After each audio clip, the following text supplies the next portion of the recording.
Springbank 15 year. This is coming in at 92 proof or 46% ABV. And this sample review is brought to you guys by my buddy Robert. Thank you, Robert, for the sample. From what I can see on the internet, this is aged strictly in sherry casks, but it doesn't specify what type. So I'm gonna see if I can maybe figure that out based on the nose and the palate. But let's get into the nose. Okay, definitely gotta be Oloroso. That didn't take long. There's a pretty distinct difference between PX sherry and Oloroso sherry. You get a little bit of that smoke. It's lightly peated, super fruity, just tons of plum and raisin, prunes, red fruit.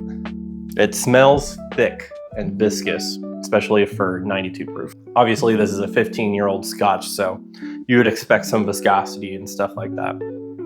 It smells excellent though. Let's get into the palate.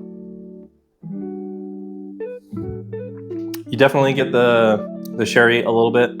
You get a bit more peat than I remember, and more than I was expecting. It's kind of dry, actually. On the second sip, I would say that maybe it drinks slightly above its proof, maybe closer to like a 96 proof. I'm getting a lot of that Oloroso sherry on the finish, on the tip of the tongue.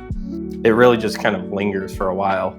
It comes across almost as like a metalliciness, which is why I tend to prefer PX sherry over Oloroso sherry, but I still don't mind it. It's not like a bad off-putting metalliciness. Let's try it with a few drops of water though and see if maybe it holds up as well as the Springbank 10-year did.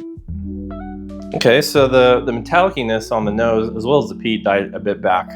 The sherry is still there, it's just that metallic note from the Oloroso that is not really coming out as much now. It smells a little bit more balanced and rounded.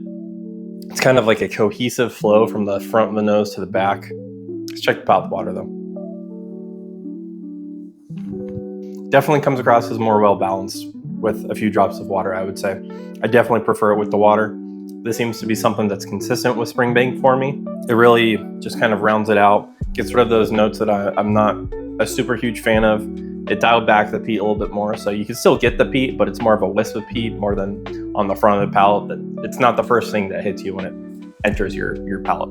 Now, granted, I know that these are pretty hard to get, and I know that they're pretty expensive. I would probably rather get something else, maybe a cask strength Scotch that's Oloroso sherry finished over this for the price. I don't even know what the price range is on this. I know it's over $100. The regular 10-year is like 100 or 110, so this is probably 150 to 200, I would guess.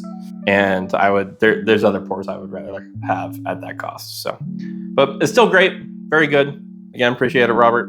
But see you guys next time.